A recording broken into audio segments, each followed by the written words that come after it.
They said no human could survive on Aeolian Prime.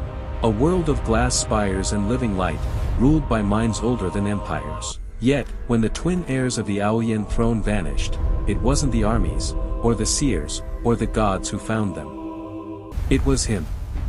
A scarred stranger from a forgotten war.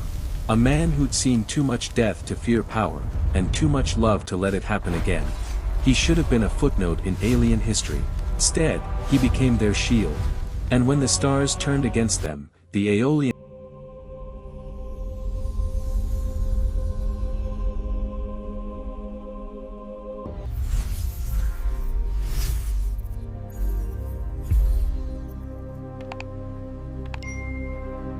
The alarm spread like a shockwave through the crystalline towers of Aol Prime. Silent streets flooded with motion.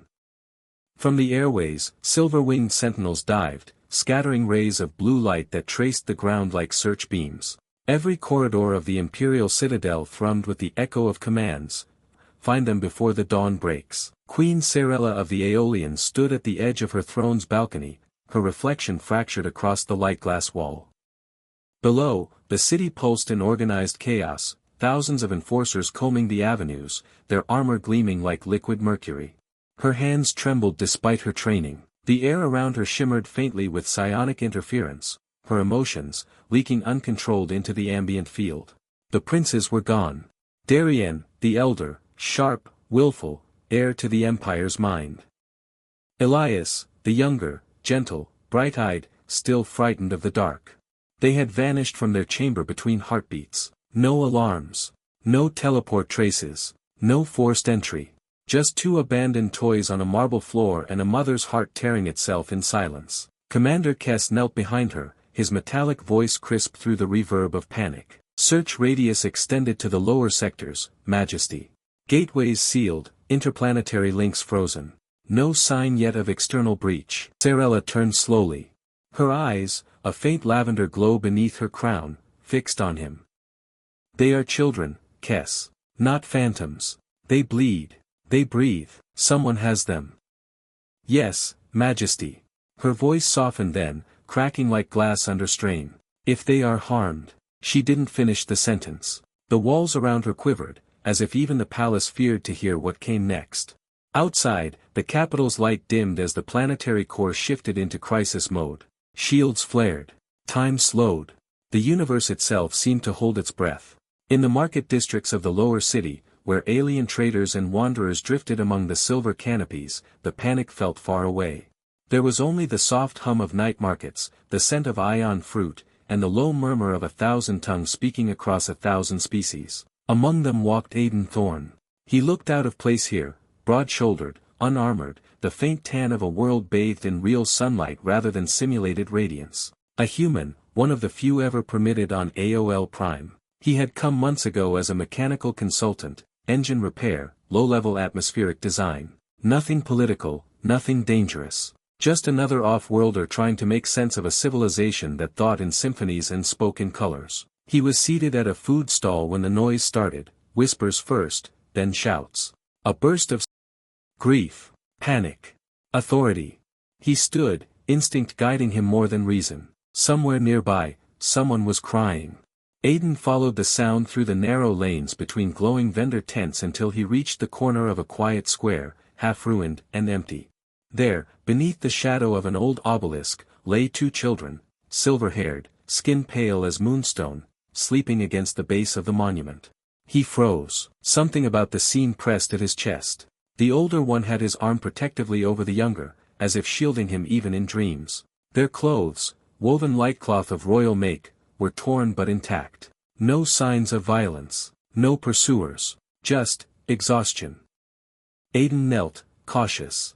He glanced around. The market noise had gone eerily distant. Then, without understanding why, he did the simplest human thing possible. He slipped off his coat and placed it gently over them. The younger stirred, half awake, and reached instinctively for his hand. Don't go, the child murmured, voice soft, alien, and heartbreakingly familiar. Aiden stayed. Minutes passed. Then hours, perhaps. The city's pulse returned above him, searchlights tracing the clouds. He didn't move. He simply watched, listening to their quiet breathing, as though any sudden sound might shatter the fragile peace they had found here.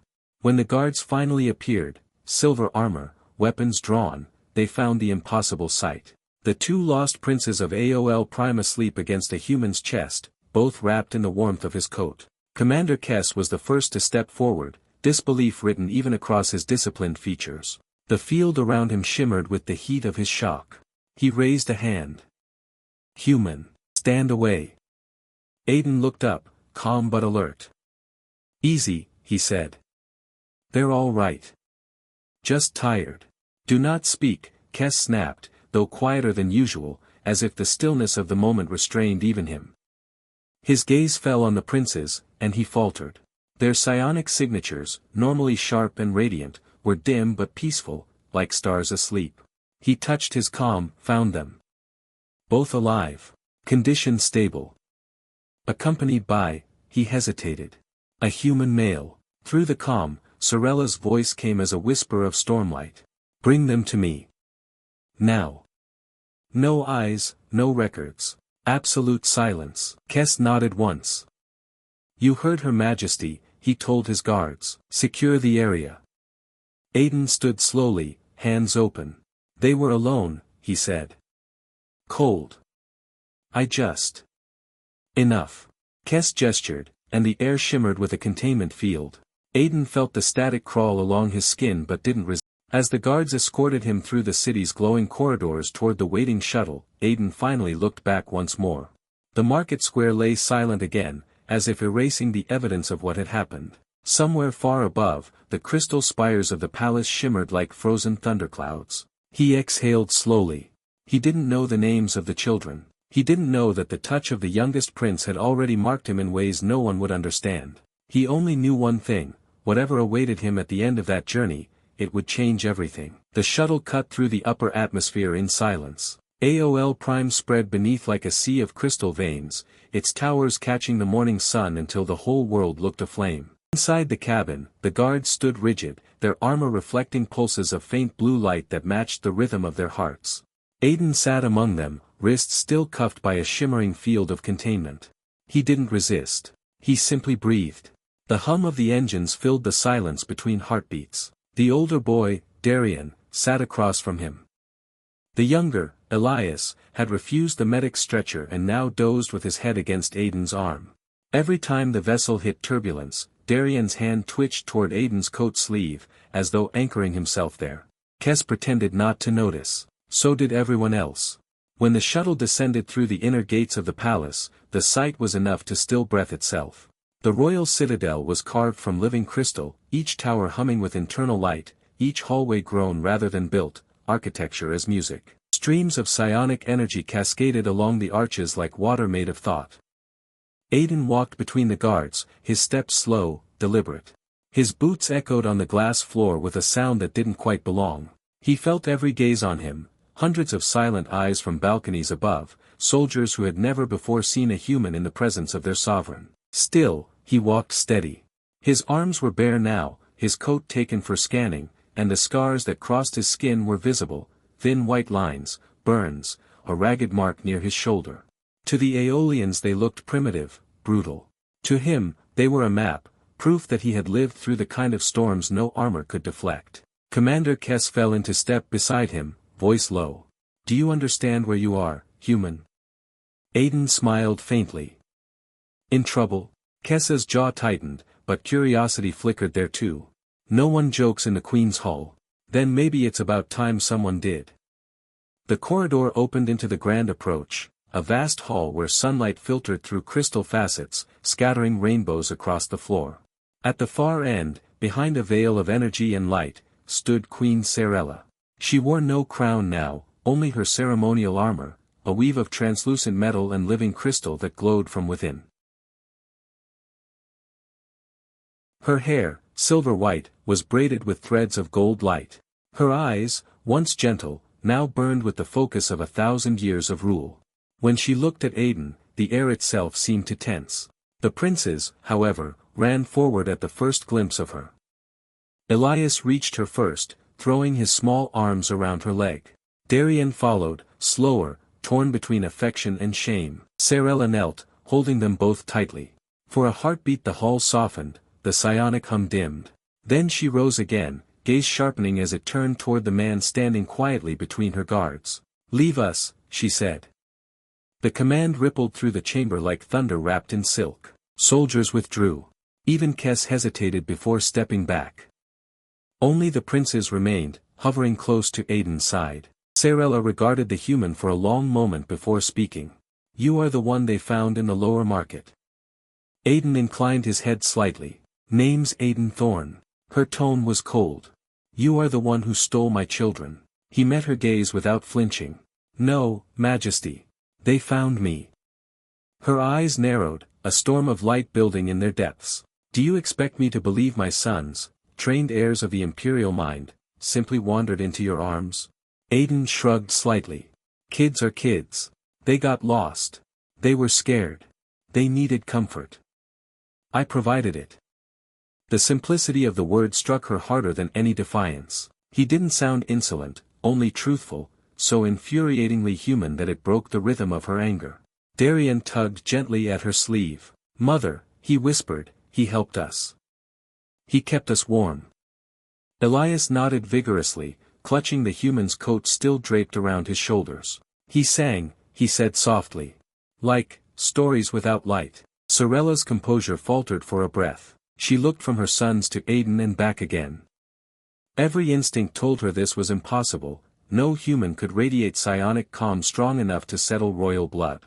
Yet here they stood, utterly at peace beside him. Aiden shifted slightly, sensing the silence stretched too long. "I get that this is complicated," he said quietly. "But if you want to know what happened, you could start by asking them." A sharp exhale escaped her. "You speak as though we are equals." "No," he said. "Just as people. That's usually where understanding starts." The hall's ambient energy flared. The queen's armor pulsed brighter. Kes took a half step forward, but Sarella raised a hand to still him. Her voice was ice. "You mock the throne of Aol Prime." Aiden's tone remained calm, almost gentle. "No. I just don't fear it." "Why?" He met her gaze fully then, unblinking. "Because fear is a choice," he said. "And I've seen worse than angry queens." The queen's breath caught. The statement slid past her defenses like a blade of light. For a moment, she saw not a trespasser but a man marked by the cost of empathy, a relic of a younger, crueler universe. Around them, the palace's psionic field adjusted subtly. The hostility dimmed. The crystal walls stopped humming. Even the guards outside the doors felt the change and looked at one another in quiet confusion. Sarella straightened, trying to reclaim the rhythm of command. "Human," she said finally, "you will remain here until I decide what to do with you." Aiden gave a small nod. "Fine by me. But maybe let the kids sleep first. They've had a rough night." Her jaw tightened again, the authority returning, but something softer lingered beneath it. She turned away before anyone could see. "Take him to the lower guest wing. No restraints." S hesitated. "Majesty, do as I said." He bowed and gestured to Aiden. The human followed quietly, passing under the towering arches where the morning light now poured like molten gold. Behind him, the two princes watched until he disappeared beyond the doors. Darian's hand slipped into his brother's. "He wasn't afraid," Elias whispered. "No," Darian said, eyes thoughtful. "He was real." When the doors closed and silence settled again, Sarella stood alone beneath the vast dome of her hall. The light around her dimmed to a gentle pulse, mirroring the rhythm of her thoughts. A human had challenged her authority without weapon or power. And somehow, against all reason, her sons had chosen him. For the first time in centuries, the Queen of Aol Prime did not know whether to be furious, or afraid. The throne hall of the Aolian Empire was not a room but a living cathedral of light.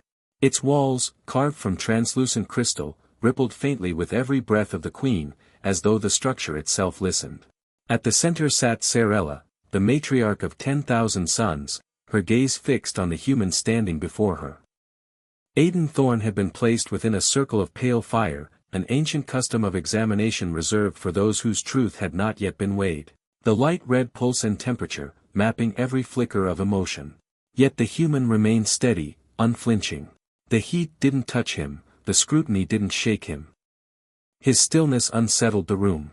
Sarella watched in silence for a long time, the silence of someone trained to see beneath surface calm. She saw it then, the telltale precision in his posture, the balance of weight between his feet, the subtle, almost invisible readiness of a man who had lived among violence. She knew that stance. She had seen it in her generals, in the mirror, in the ghosts of her wars. When she finally spoke, her voice carried the timbre of command layered over fatigue. He was a soldier. The thought rippled through the air like a verdict. But Aiden didn't respond, not in words. His eyes shifted, the faintest narrowing of lids, a recognition of truth rather than defiance. A soldier, yes, once. But no longer. Sarella leaned back, studying him through the veil of light. His clothing was scorched, patched, human in every coarse fiber. Yet there was nothing broken about him. Even standing in the court of an empire older than Earth itself, Aiden Thorne looked like something that belonged to no place but the edge of survival. His voice, when it finally came, was calm and low. It carried the weight of distance, the sound of someone who had walked away from too many graves. He spoke of his ship, of a malfunction in the outer orbit, of a crash that had brought him here by chance rather than design. But Sarella heard the cadence of omission. Every veteran spoke that way, giving only the part of truth that could be safely spoken. She did not interrupt. She simply listened, her expression unreadable. Outside, the city stirred uneasily. News of the palace lockdown had spread. The empire's children, the princes, had chosen the company of a stranger, and the court's quiet paranoia had begun to pulse like infection. Sarella's mind moved faster than her heart allowed. The presence of a human, of all species, at the center of her son's trust was an impossibility. It threatened balance. It invited danger. And danger, in the Aolian lexicon, was never random. A shadow passed across her thoughts, the Rexians, the mercenary faction that had long hungered for Aolian secrets. Whispers had reached her council chambers of their interest in the human refugee, but until now, she had dismissed them as trivial. Now, with her son's laughter still echoing faintly from the adjoining chambers, she felt the old intuition of war rise within her. The human was not the threat. The human was the spark. And somewhere, in the shadows of her empire, something was preparing to burn. Sarella's gaze hardened. In that moment, her face ceased to be that of a ruler, it became the mask of a mother who had lost too much to risk again. The crystal light dimmed as she dismissed the court, keeping only Commander Kess by her side. The command hall fell silent except for the hum of surveillance drones and the faint whisper of the planetary wind against the outer walls. Sarella rose from her throne. The movement was slow, deliberate, the kind that made subordinates lower their gaze without being told. She stepped down from the dais and approached the human. The circle of fire dissolved into mist. For a heartbeat, they stood close enough to feel the other's breath, alien and human, power and flesh. There was no need for accusation. The truth between them was already charged in the air. Aiden had risked his life for her sons, but he was also the vector of something larger, a collision of empires, a test of faith. He didn't defend himself, he didn't kneel, he simply met her eyes, and in that wordless exchange, Sarella saw what her people could not, the absence of fear. Not arrogance, not ignorance, just quiet defiance, shaped by a life that had already faced extinction too many times. The queen turned slightly, pacing. Her hands clasped behind her back, metal cuffs gleaming under the light. The distant hum of engines echoed through the palace walls. The silence between her steps stretched, coiling tighter and tighter, until the sound of an alarm split it apart. It began as a low vibration, like thunder beneath the floor. Then the lights shifted from serene blue to emergency crimson. The palace AI spoke in tones of calm dread, intruder signals in the lower districts. Unauthorized transports, energy readings consistent with Rexian weaponry. The queen froze. Commander Kess moved first, activating the tactical overlay that flared into being before them. Red dots scattered across the city map like drops of blood. Sarella's mind raced through possibilities, a diversion, an infiltration, or an open assault. None of them acceptable. Her eyes cut toward the human. He hadn't moved, but his gaze had already fixed on the same map. His hand flexed slightly, not toward a weapon, but toward awareness. He didn't need orders. He had already read the situation. Sarella realized, with a flicker of unease, that she trusted his instincts more than her own guards. Her pulse steadied. The decision came sharp and clear, not from reason, but from the same primal part of her that once led fleets into burning atmospheres. The boys were in danger. The throne meant nothing without them. Her voice was low, absolute. The Empire's protocols fell away. The Mother of War, as history would later name her, returned to the surface of her soul. The human would not be imprisoned. He would be armed. They moved fast through the inner corridors, past walls alive with shifting light. Sarella's armor formed around her like liquid metal, ceremonial no longer, but functional, battle-ready. Aiden walked beside her, silent, the faint reflection of the armor casting strange light across the scars on his face. Kes coordinated the defensive perimeter, but Sarella's focus remained locked on the map. The enemy was too close, too organized. This was not random violence. It was design, and the timing, so perfect, that it could only have come from within. An internal betrayal. The realization struck like ice. She halted before the gate that led to the inner sanctum, the safe chamber where her sons had been taken under guard. The sound of distant explosions rippled through the air ducts above. Somewhere, too close, someone screamed. Aiden's response came not as words, but as action. He stepped forward, positioning himself between her and the door, as though the instinct to protect had already decided for him. His stance said what words never could, then they'll have to go through me first. The Queen watched him go, her armor humming with energy, her eyes fierce with something both human and infinite. For the first time in years, she felt the old fire return, not the cold light of empire, but the burning force of a mother preparing for war. And in the echoing halls of her living palace, the storm began to rise. The night over Aolion Prime was alive with fire. Smoke coiled across the silver skyline, turning the once pristine spires into silhouettes against a bruised horizon. The soft glow that once bathed the capital in serenity was now fractured by streaks of burning debris and tracer fire. Each explosion echoed through the atmosphere like the heartbeat of a dying god. Beneath that storm, Aiden moved through the Undercity with the two princes close behind him, Darian and Elias, their luminous eyes wide but unbroken. The streets that had once felt elegant now resembled the aftermath of an orbital bombardment. The scent of ionized metal and scorched crystal filled the air. Aiden kept his voice to a whisper, a breath more than a sound. Every movement was deliberate, the crouch of a veteran who knew how to breathe between the heartbeats of danger. His hand rested lightly on the alien rifle the Queen had given him, but he didn't fire it yet. Energy weapons made noise, light, attention. And attention, he had learned, was death. The boys followed without question. For all their royal upbringing, they carried themselves like soldiers in miniature, movements sharp, disciplined, their trust absolute.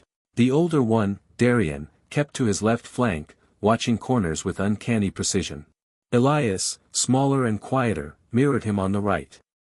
They had descended into the lower levels, the skeletal roots of the capital, where the polished surface gave way to ancient tunnels. Here, light came only in fragments, a broken lamp, a pulse of red emergency glow, or the brief reflection of fire from the battles raging above.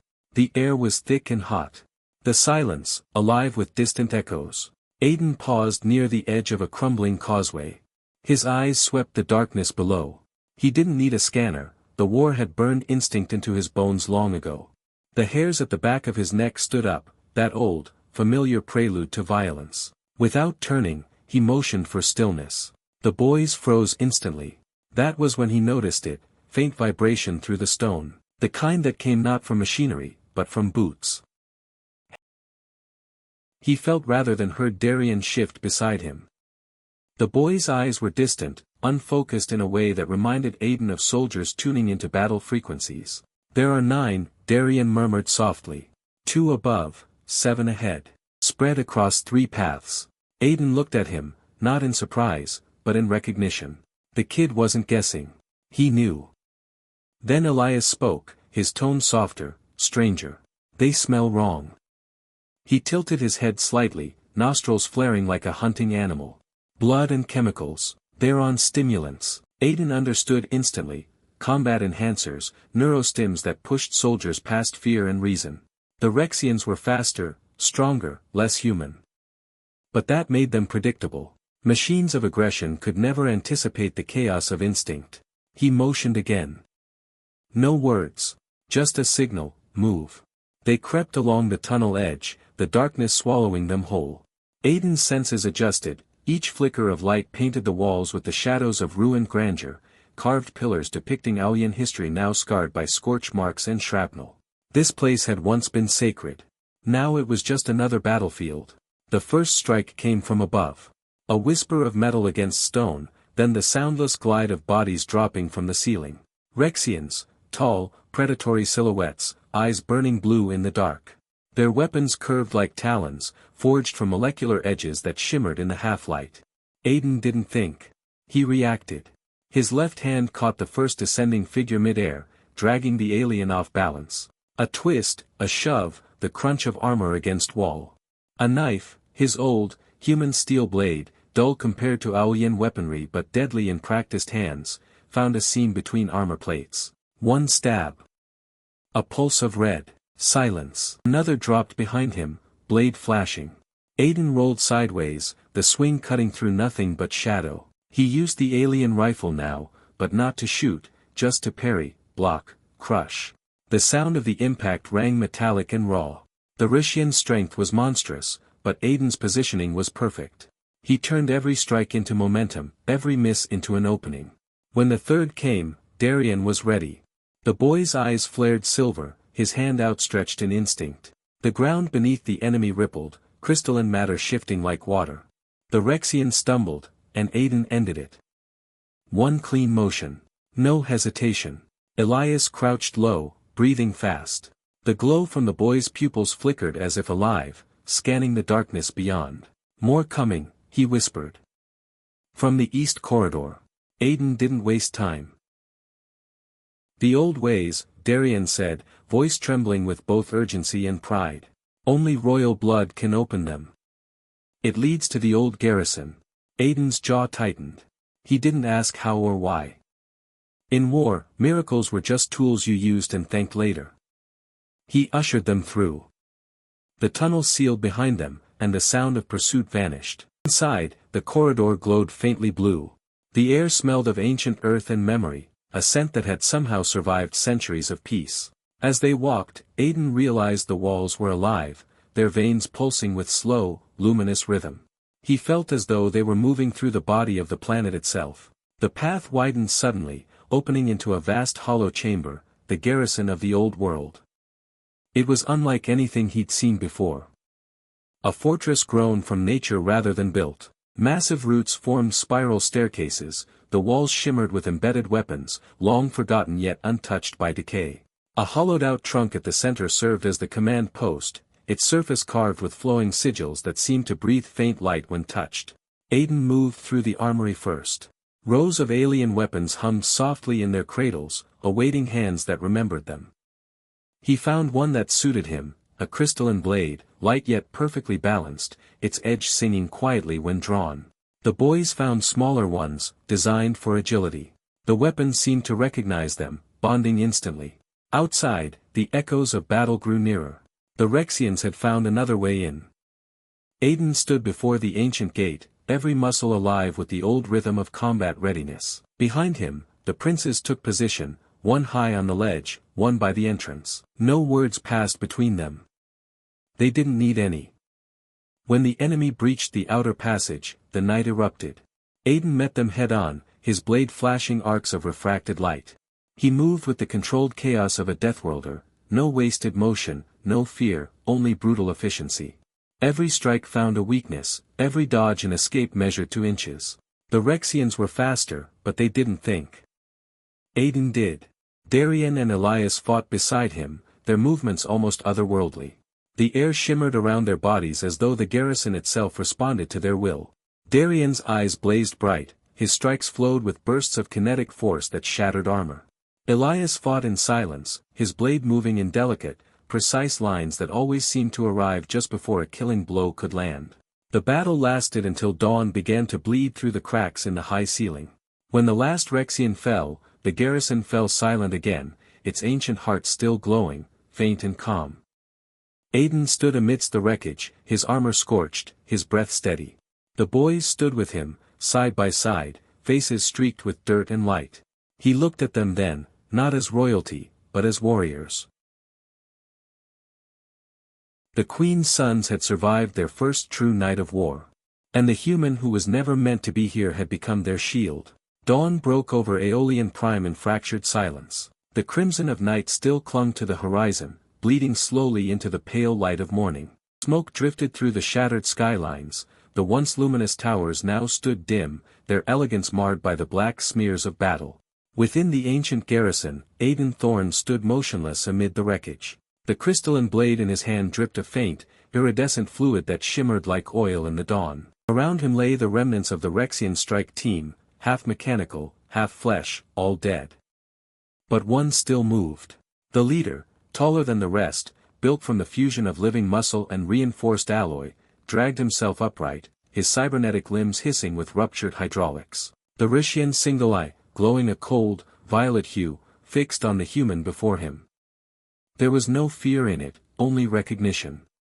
They had fought in silence, a duel of endurance and instinct. The alien's speed had been impossible, its reflexes enhanced beyond natural limit. But Aiden had watched for patterns, for the rhythm in the chaos.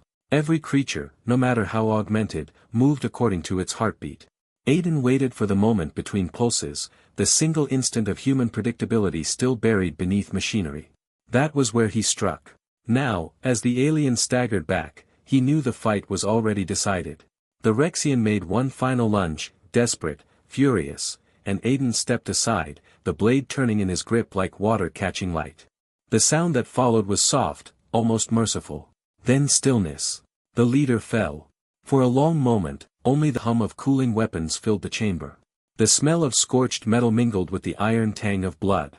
The boys stood nearby, silent, watching not with horror but with solemn understanding.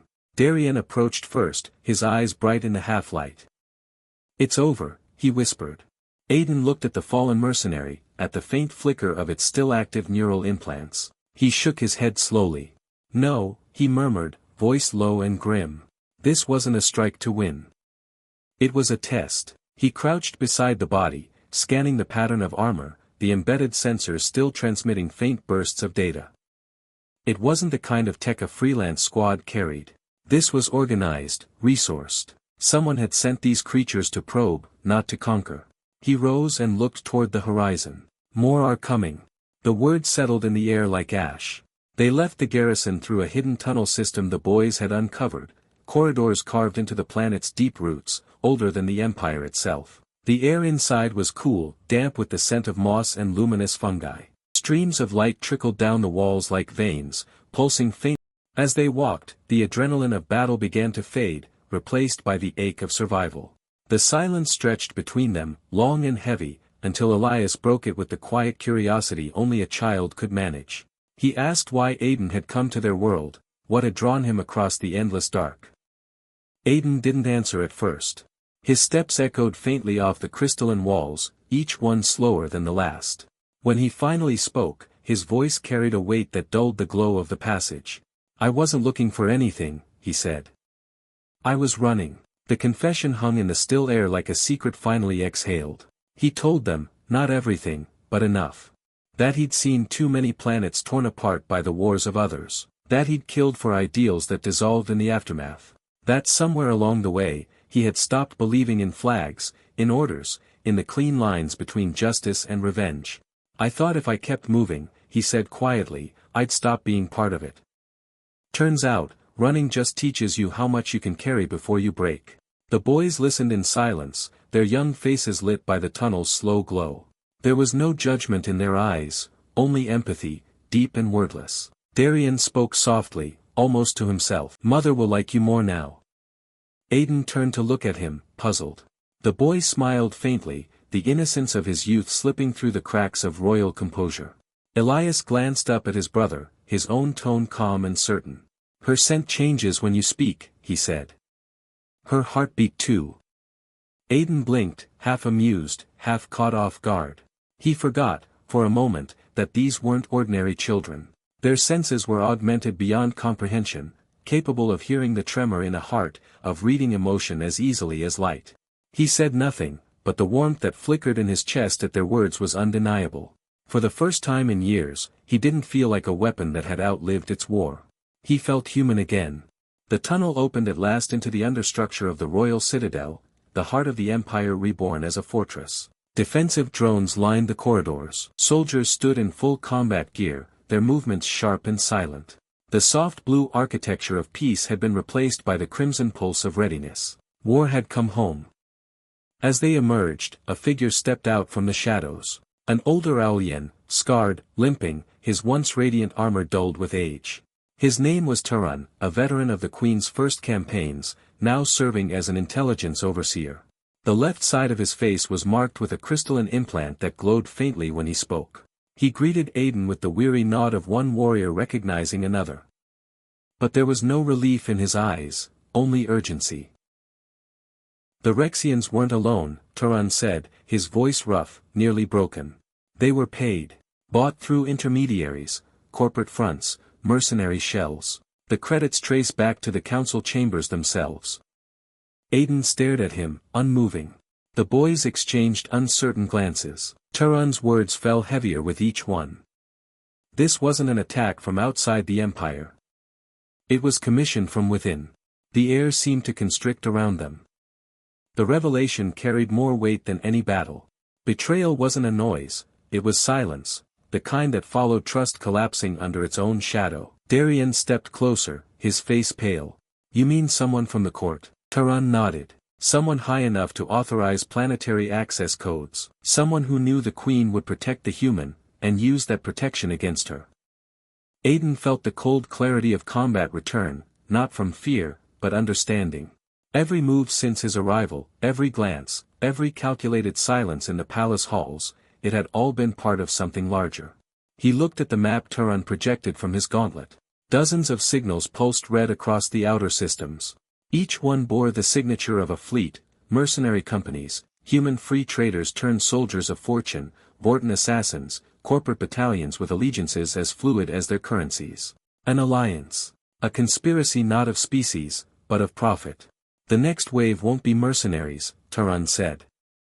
It'll be armies. They want the royal bloodline gone. A puppet regent installed. The throne fractured. Aiden's gaze lingered on the glowing map, tracing the slow convergence of dots toward Aolian space. They're not after territory, he said at last. They're after succession itself. The truth settled like ice through the chamber. Outside, the city trembled under distant thunder, not the sound of warships this time, but the slow, growing roar of change. The first night had been a battle. The next would decide the fate of an empire. The storm came without warning. Not from the skies, but from within. At first, it was a single tremor beneath the palace floor, the kind of subtle vibration that spoke of detonations buried deep, surgical in their precision. Then the world erupted. The walls shook with the thunder of shaped charges, glass rained down in glittering sheets. A symphony of alarms split the air, each note of it sharper, closer. The heart of the empire was under siege. Aiden woke before the blast faded, already reaching for his weapon. His instincts were faster than thought, the hardwired rhythm of a soldier who had lived too long with danger as his shadow. The boys were already awake, standing at the foot of his chamber door, eyes wide but calm. Darian's voice came first, low and certain. They're inside. He didn't need to explain how he knew. Their enhanced senses caught what machines couldn't, the faint ozone of false uniforms, the chemical tang of forged identity sprays, the sour scent of fear poorly masked by command. Aiden's jaw tightened. That meant infiltration, weeks, maybe months of quiet positioning, sleeper units seeded into the palace under the guise of servants and officers. The storm had always been here. Tonight, it chose to rise. When Aiden reached the command hall, the Queen was already armored. Sarella stood beneath the fractured skylight, framed by the burning dawn. The armor she wore was not ceremonial now, it was the ancient warplate of her bloodline, interlocking scales of obsidian alloy etched with the runes of her forebears. Her cloak of command hung torn, scorched at the edges. The crown was gone. What remained was a warrior.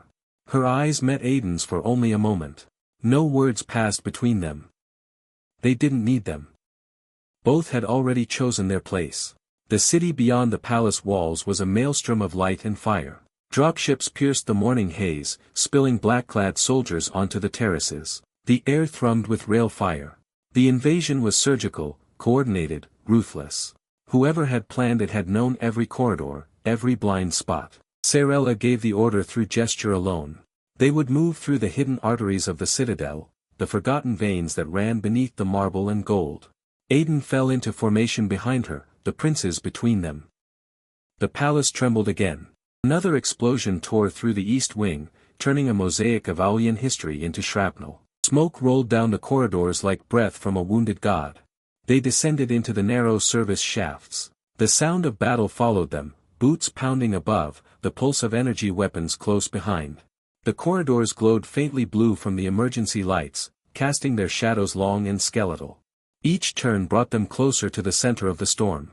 The fighting began in earnest near the lower vaults, a confined maze of narrow corridors and polished metal floors. The enemy came in waves, their black visors reflecting the cold light. Aiden met them head-on. He moved without hesitation. His knife flashed once, twice, each motion purposeful, clean. He wasn't faster than them, he was smarter. Every movement was a memory, every counter an echo of something he had survived before.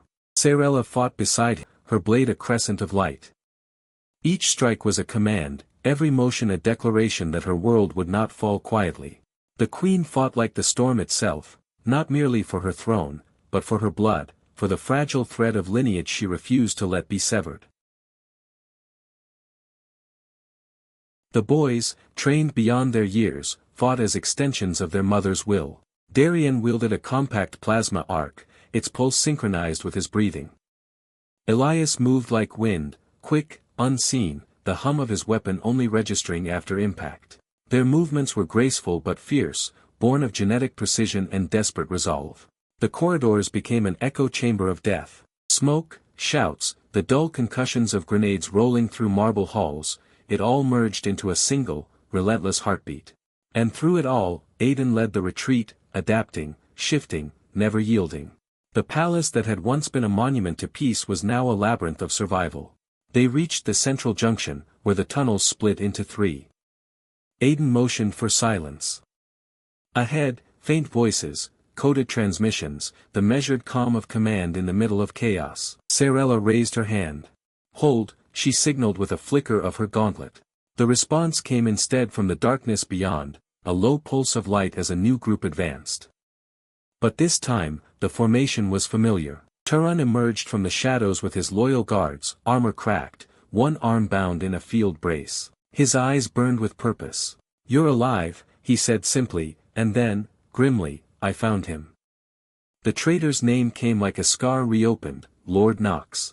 Once the Queen's chief strategist, now barricaded within the communication spire, the nerve center of the Empire's command grid. He was broadcasting something through the secured channels, overriding encryption with his own codes. They moved. The ascent toward the spire was chaos incarnate. Stairwells collapsed behind them, struck by internal munitions meant to isolate command. The Queen's guards fell in disciplined silence, their deaths buying precious seconds. Through shattered windows, the sky burned, enemy cruisers hung above like predators in slow orbit. By the time they reached the upper chambers, the palace had become a ruin suspended in light. The communication spire rose before them, jagged against the crimson sky. Inside, Knox's voice filled the air, not in anger, but conviction.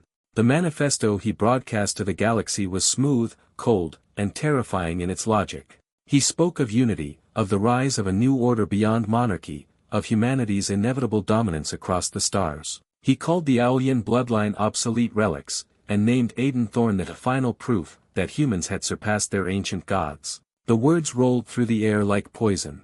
Aiden advanced through the wreckage first, clearing corners, pulse steady. The chamber smelled of ozone and blood. Knox stood at the terminal, his robes replaced with battle armor, his face lit by the glare of holographic code.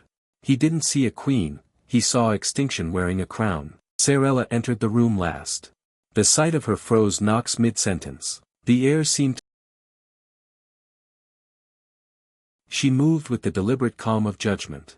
Her voice, when it came, was quiet but absolute, the kind of silence that ended eras. Aiden saw her strike before the traitor could finish his next word. It was not rage, but precision. The blade cut through the projection field, silencing his broadcast midstream. The fight that followed was brutal. Nox's personal guard fought like zealots, augmented with experimental exosuits and cortical dampers. But they weren't ready for a queen who had ruled in war before she ruled in peace, nor for the human who fought as if he had nothing left to lose. When it ended, Nox lay pinned beneath Sorella's blade. His breath came ragged, his eyes wide with something between fear and triumph. His lips curled into a final, broken smile. "This is only the beginning," he whispered. "There are others, who see what I see." Then the life faded from his eyes. Outside, the sounds of battle dwindled. The last of the infiltrators fell or fled. The great palace of Aolion Prime stood battered but unbroken. Sorella lowered her sword. Around her, the dawn bled fully into light, not soft or gentle, but raw and honest. The air was thick with smoke and renewal. Aiden stepped beside her. Their armor was scorched, their bodies bruised, their world changed.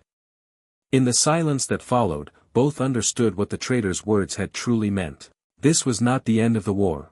It was the opening act. Far above the planet, invisible to the naked eye, fleets shifted in the void, watching, waiting. And in that fragile dawn, among the ruins of victory, the queen and the human soldier stood together, not as monarch and outsider, but as the first line of defense for something larger than either of them. The age of peace had died. The age of guardians had begun. Weeks passed. The fires had long been extinguished, but the scent of ash still lingered in the palace, faint, like the memory of fear that refused to leave. Where columns had fallen, scaffolds now stood, where walls had burned black, artisans carved restoration into stone. The empire was rebuilding itself, one breath at a time.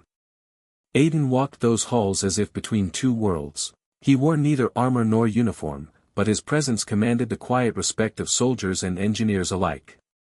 Even the oldest attendants bowed their heads now, not to his rank, he had none, but to his endurance. He had become part of the rhythm of the court, a human shadow among the crystal towers, watching, guiding, suggesting. His insight had proven indispensable. Human thinking, blunt, adaptive, and unpredictable, was precisely what the Aolian protocols had lacked. Where their systems once depended on rigid hierarchy, Aiden had introduced flexibility, teaching them the subtle art of improvisation under chaos. He rewrote not their laws, but their instincts. And quietly, the empire became strong. In council meetings, commanders spoke of the Thorne patterns, referring to the unpredictable combat doctrines he devised during the siege. In the archives, scribes etched his name beside the foreign word he brought into their lexicon, Guardian. Queen Sorella watched it all unfold from the high balcony of the restored throne chamber. The morning light poured through the repaired glass, painting fractured rainbows across her armor. Her gaze followed Aiden as he crossed the courtyard below, walking alongside her sons. He no longer moved like a guest. He moved like someone who belonged. Darian's laugh echoed faintly upward. Elias tried to match his stride to the humans, half running to keep pace. The sight softened the queen's face, that rare, dangerous softness she allowed herself only when unseen. When Aiden reached the upper terrace, she spoke without ceremony. "You've adapted quickly," she said. "Almost, too quickly." Her voice held no accusation, only quiet astonishment. Aiden gave a half smile, the kind that never quite reached his eyes. Humans have a habit of surviving where they shouldn't. It's what we do best. She studied him for a long moment before replying. "You've done more than survive. You've changed how we think." Then, softer, "The boys have given you a name in the old tongue. They call you Kareth Valen. It means Guardian Brother." Aiden paused, caught off guard by the weight of the words. He looked toward the garden where the princes trained under the morning sun. Darian turned just then, as if sensing the thought, and waved. Elias mirrored the gesture with his usual, smaller echo of energy.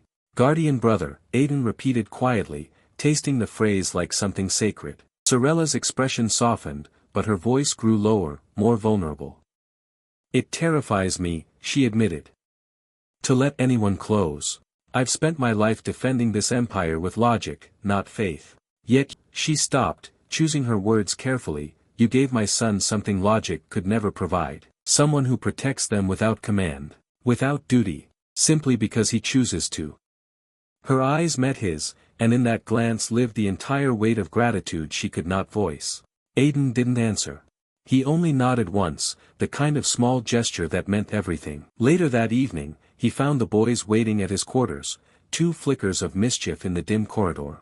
Darian carried a small hollow sphere, Elias clutched a plate of fruit stolen from the royal kitchens. They entered without knocking, as they always did, sprawling across the rug with the comfort of those who no longer saw barriers. "Tell us another story," Darian said, eyes bright. "From Earth." Aiden leaned back in his chair, pretending to consider. The hum of the air vents filled the silence, soft and even. "You've already heard the ones about the ships and the wars," he said. "How about something smaller?" Elias tilted his head. "Smaller?"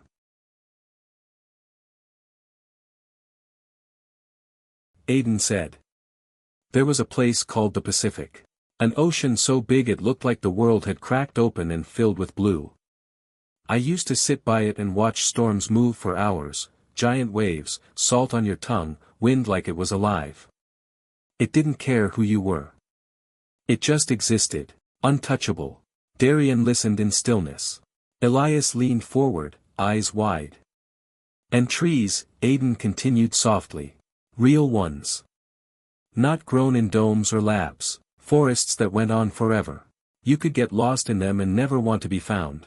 They smelled like life before civilization." He paused, the memory catching in his throat. "That's why I stay," he said finally, "not because of duty. I stayed because, for the first time, I found something worth protecting that wasn't a mission. People who matter more than orders, more than the war I was running from." Neither boy spoke. They didn't need to.